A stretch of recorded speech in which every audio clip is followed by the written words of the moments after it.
would be interesting to get the real thoughts of the players, just to say, because here's a man that, put himself before the team. Yeah, and the Steelers are still unsure if he's going to return. So I don't know. I think I would just look at the current situation, and Connor's doing really well as a running back.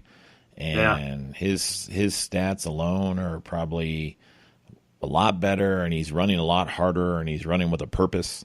And I think that's the whole idea behind football and what the Steelers stand for. And I don't think having Le'Veon Bell coming back, even though he probably would be a decent addition for them, I don't know if he would be coming in and saving them from anything that they're not already doing on their own. And I think the only way you bring him back, I would imagine, is if heaven forbid, Connor got hurt.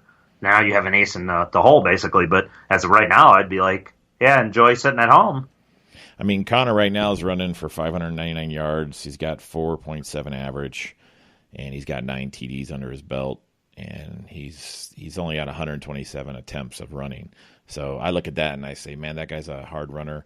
Steelers usually pass a lot too, so I don't know if bringing in Le'Veon Bell would do anything. If anything, I would hold on to him and try to convince him to use him as a bargaining chip for next year and see if there's a possibility they could get rid of him and trade him. Yeah, I don't know, and I'm not up on the rules. I know the franchise tag him, you keep him on your team, but I don't know I forget how many times you can do that, but clearly he doesn't want to report without a long-term deal to anybody, especially in the Steelers. So he's leaving them no choice, but he also took the choice of trading him out of their hands, since he wasn't going to allow them to do that because he wouldn't sign the franchise, tender. So he's basically got him by the short hairs. Basically it says in here, Bell told ESPN that he planned to play this season. And earlier this month, the star running back was expected to report during week 7 and 8 time frame, which is where we're at right now. Yeah. So maybe he's planning on coming back, and there's a bunch of maybe they're going to do a trade-off with him and Connor. If I was Connor, I'd be pissed if he comes in and just takes over.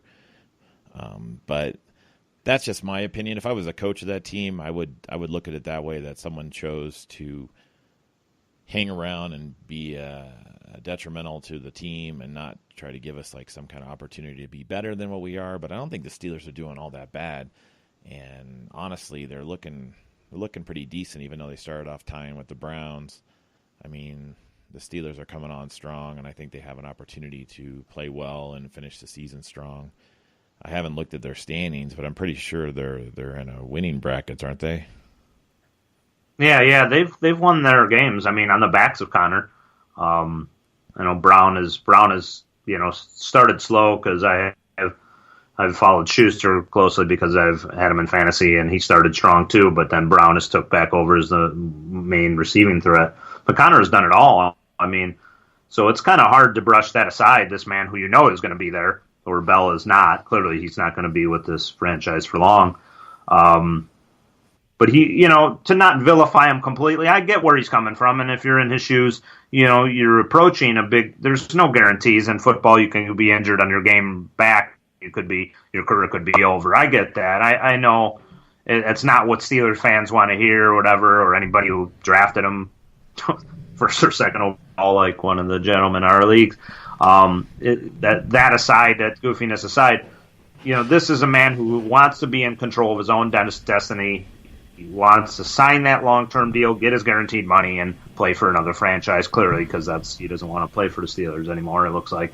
So, I get where he's coming from, but in the same token, the rules that are in place here that the NFL had, because he didn't sign the franchise tender, it's kind of crappy because they could have gotten something for him if he would have worked with them, but he didn't even want to play for anybody else either. So this is a thing that, maybe when the next collective bargaining agreement comes in, if you're the owner of the Steelers or GM of the Steelers, if a guy is going to do this, putting his career looking like that, then there's got to be some way that you can come to agreement to trade the guy then, rather than have him hold up the entire franchise. Because if they didn't have a Connor to replace him, the Steelers, I guarantee you, are not going to be in this position they are in now.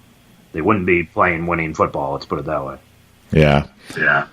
So let's wrap this up on our NFL trade deadline show. A lot of good news, exciting times for NFL fans here as we race towards as we're at the middle point basically this year as we race towards the second half of this NFL season. Yeah, some shakeups and our team's looking like they're going in two different directions, Jester. Yeah, unfortunately, Raiders are just looking for next year. So, all right, we'll wrap this up. This is Jester. This is MC. We appreciate you guys listening and supporting the Me podcast. You listen. We love all you guys and appreciate you guys tuning in.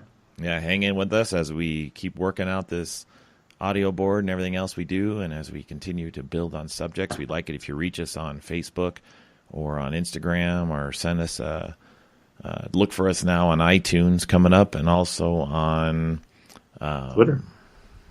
Spreaker.com, which is what we're recording on. So this is Me Podcast. Right. You listen. Thank you for listening.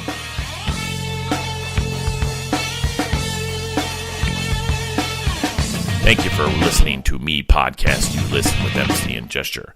Please check us out on Facebook under Me Podcast. You listen, and also under Instagram under Me Podcast. You listen.